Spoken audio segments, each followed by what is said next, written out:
audio jungle.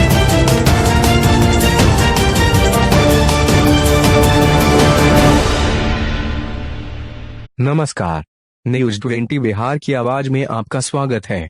हम हाजिर हैं आपके सामने अभी तक की कुछ प्रमुख खबरों के साथ। बड़ी खबर बिहार के समस्तीपुर से आ रही है, जहां उजियारपुर प्रखंड अंतर्गत रायपुर पंचायत के अखा गांव में वार्ड संख्या 9 स्थित ठाकुरबाड़ी के सामने सोमवार 10 अगस्त 2020 को सरकारी तथा ठाकुरबाड़ी की करीब 85 एकड़ जमीन पर करीब 226 दलित परिवारों ने कब्जा जमा लिया। तत्काल इसकी सूचना स्थानीय पुलिस सहायता अंचलाधिकारी उजियारपुर संजय कुमार महतो, एसडीपीओ दल सिंह सराय कुंदन कुमार, अनुमंडलाधिकारी दल सिंह सराय ज्ञानेंद्र कुमार, इंस्पेक्टर दल सिंह सराय धर्मपाल को दिया गया, जहां से आनन फानन में पहुंचे पुलिस पदाधिकारी उक्त स्थल पर कैंप कर रहे हैं। आपको बता दें कि जिस जमीन पर पर्चाधारियों ने कब्जा किया है, उसी भूमि पर आने वाले दिनों में ITI कॉलेज, पंचायत सरकार भवन तथा उजियारपुर थाना का नया भवन प्रस्तावित था, जिससे संबंधित प्रक्रिया भी अंतिम चरण में था। लेकिन इस घटना के बाद उपरोक्त सभी निर्माण प्रक्रिया पर भी अब ग्रहण लग सकता है।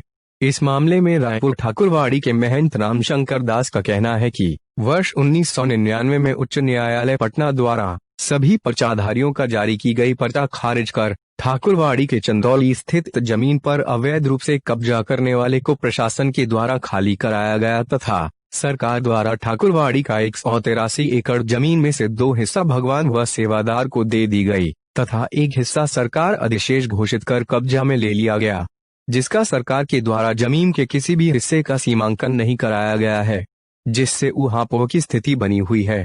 महंत रामशंकर दास ने बताया कि सरकार द्वारा घोषित अधिशेष भूमि थाना, ITI कॉलेज आदि संस्थाओं के निर्माण हेतु दे दी गई।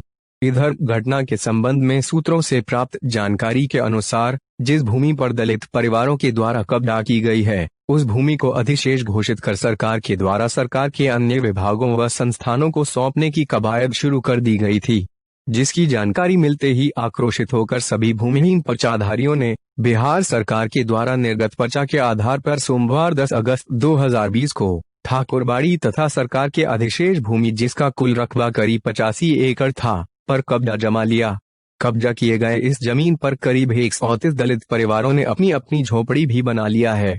मौके पर इन कब्जाधारियों का नेतृत्व कर रहे CPM नेता अजय कुमार ने बताया कि जिन लोगों ने इस भूमि पर अपना कब्जा जमाया है, उन सभी लोगों के पास विगत कई वर्षों पूर्व सरकार द्वारा दी गई पर्चा मौजूद है, जिस पर्चा के आलोक में संबंधित पदाधिकारी को दर्जनों बार लिखित व मौखिक रूप से जानकारी दी गई, लेकिन इतना दिन बीत जाने के बाद भी स्थानीय प्रशासन उन पर्चाधारियों को जमीन उपलब्ध कराने में नाकाम रही है। आपको बता दें कि इस मामले में अंचलाधिकारी संजय कुमार महतो के द्वारा पूर्व में ही आम सूचना जारी कर यह जानकारी दे दी गई थी कि भूदबंदी के तहत ठाकुरवाड़ी के महंत रामशंकर दास के उक्त जमीन को अधिशेष घोषित कर दिया गया है, जिस जमीन के आलोक में किसी को भी इसमें से भूमि आवंटित नहीं की गई है। अगर किसी व्यक्ति के द्वारा उक्त भूमि पर किसी प्रकार का निर्माण या कब्जा किया जाता है तो वह अवैध होगा और इस प्रकार के कृत्य करने वालों के खिलाफ आवश्यक कानूनी कार्रवाई की जाएगी। इस बाबत पूछे जाने पर अंचलाधिकारी उजियारपुर संजय कुमार महतो ने बताया कि कब्जाधारियों का नेतृत्व कर रहे लोगों से तथा अवैध रूप से सरकारी भूमि पर कब्जा करने वाले लोगों से बातचीत जारी है। जल्द ही कोई समाधान निकाल लिया जाएगा। मौका-ए वारदात पर तनावपूर्ण स्थिति को देखते हुए अनगारघाट थाना अध्यक्ष आफताब आलम, उजियारपुर थाना अध्यक्ष विश्वजीत कुमार सहित अनुमंडलाधिकारी दल सिंह सराय ज्ञानेंद्र कुमार, एसडीपीओ कुंदन कुमार, अंचलाधिकारी उजियारपुर संजय कुमार महतो सहित QRT, दंगा निरोधक दस्ता, महिला पुलिसकर्मी, वज्रवाहन सहित सैकड़ों की संख्या में पुलिस बल स्थिति को नियंत्रण करने के लिए मौजूद थे। खबर लिखे जाने तक उक्त कब्जाधारियों ने जमीन पर से अपनी झोपड़ी नहीं हटाई थी। अभी तक के लिए बस इतना ही। कुछ देर बाद हम फिर हाजिर होते हैं कुछ अन्य खबरों के साथ। तब तक बने रहिए बिहार की आवाज के साथ। नमस्कार।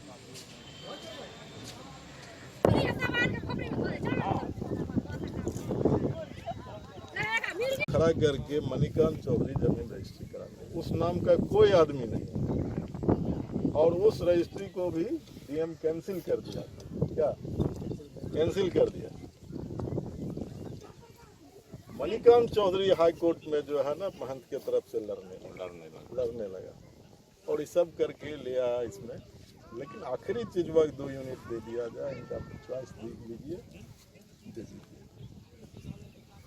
चॉइस वो जो दिए उनको जमीन दे दिया गया। निर्माणकारी मतलब होता है कि एक मकान बनते हैं, आपको हम बता देते हैं, अभी आए जिनके पास पर्चा रोटेशन में घूम रहा है, यहाँ की परिस्थिति क्या है? ये पर्चाधारी को आप कह रहे हैं कि ठीक है, अभी जैसे मान लिया आप बता रहे हैं कि पर्चाधारी यहाँ पर आप कैसे लिया, मामला क्या है? ये मामला कोई जितना समझ रहे हैं कि ये बहुत भारी मामला नहीं है। 70 में सीलिंग एक्ट सरकार बनाई और उस एक्ट के आधार पर इस उजियारपुर के रायपुर महंत की ज़मीन पर सीलिंग वाद चला और सीलिंग के बाद जो है ना फैसला हुआ, तो मतलब सीलिंग से जो है फाजिल ज़मीन घोषित की गई। सरकार ने उस ज़मीन पर जो है पर्चा दिया। हमारे समझ से 233 वहाँ 223 ना चंदौली में, हाँ 326 वहाँ और 134 लोगों का यहाँ पर पर्चा दिया। पर्चा देने के बाद महंत गया इसके कैंसिलेशन, मतलब ये ज़मीन के सीलिंग के खिलाफ में फिर गया हाई कोर्ट, ट्रिब्यूनल, सब जगह गया और जाने के बाद जो है लास्टली हाई कोर्ट ने आदेश दिया कि महंत को 2 यूनिट ज़मीन दे दीजिए और उनके चॉइस बाय चॉइस उनको ज़मीन आप दे दीजिए और बाकी ज़मीन अधिशेष हो गया। तो जैसे ही अधिशेष ज़मीन घोषित हो गया, सीलिंग से फाजिल घोषित हो गया, तो पर्चाधारी को, सरकार को चाहिए कि तुरंत उस ज़मीन पर पर्चाधारी को कब्जा दिला देना। लेकिन यहाँ भू माफिया लगे हुए थे कि इस ज़मीन पर गरीबों को कब्जा ना मिले। लंबे समय तक इन लोगों ने प्रदर्शन किया, कलेक्टर के सामने, सीओ के सामने किया, कलेक्टर से मिला, तो पर्चा इनके पास है, ज़मीन यहाँ पर सरकार घोषित कर दिया। तो स्वतः आज वो सब्र का बांध उन लोगों का टूट गया और अपने कागज़ के आधार पर सब लोग अपने ज़मीन को काबिज किया है। यही तो सभी लोगों के पास पर्चा है? लगभग जितने लोग, मेरे ख्याल से जो बताए आपको 326 और 134-35 लोग जी। तो वो उसमें जो यहाँ के लोग हैं वो यहाँ कब्जा करेंगे, कर लिए हैं और बाद में फिर जो है जहाँ जिसके पास पर्चा है वो तो सरकार कहती है पर्चाधारी को हम पोजीशन दिलाएंगे। यहाँ उसको दिलाने में क्या कठिनाई थी? ज़मीन खाली, पर्चा, तब फिर क्या कठिनाई था? मैं समझता हूँ भू माफिया के दबाव में और फ्यूडल फोर्स के दबाव में ये काम सरकार नहीं कर रही थी, जिला प्रशासन ये नहीं कर रही थी, तो इसीलिए उस काम को लोगों ने अपना पर्चाधारी कब्जा किया। हम लोग इनके पक्ष में खड़ा है। ये ठाकुरबाड़ी का ज़मीन जो कब्जा हो रहा है, इसमें क्या मामला है? मामला है जो सीलिंग चलता था, सीलिंग का डिग्री हुआ है और डिग्री के बाद अभी तक जो है सो आड़-झाड़ नहीं हुआ है। सरकार और लैंड होल्डर महंत रामशंकर दास का जमीन सब सम्मिलित है। जब सरकार अपना ले लेगी, हमरा छोड़ देगी, तब न हम कोई कार्रवाई करेंगे या कहीं आवेदन देंगे। उसमें कितना ज़मीन आपका और कितना सरकार का है? 2 यूनिट हमारा है, 2 यूनिट में 1 यूनिट यहाँ है और चंदौली में है और बिहार सरकार का है। कुछ थाना में सरकार दी है, कुछ IIT में दी है। टोटल में जो है सो झोपड़ी बन चुका है, खम्भा खड़ा हो चुका है। लोगों का कहना है कि मेरे पास पर्चा है, पर्चा के अनुसार हम ज़मीन कब्जा। नहीं, पर्चा वो गलत, पर्चा अब निचली अदालत से निरस्त हो चुका है। पर्चा वो कामयाब नहीं है, अवैध है पर्चा। अब जो मिलेगी वो पर्चा वैध होगा। क्या नाम हुआ? रामशंकर दास।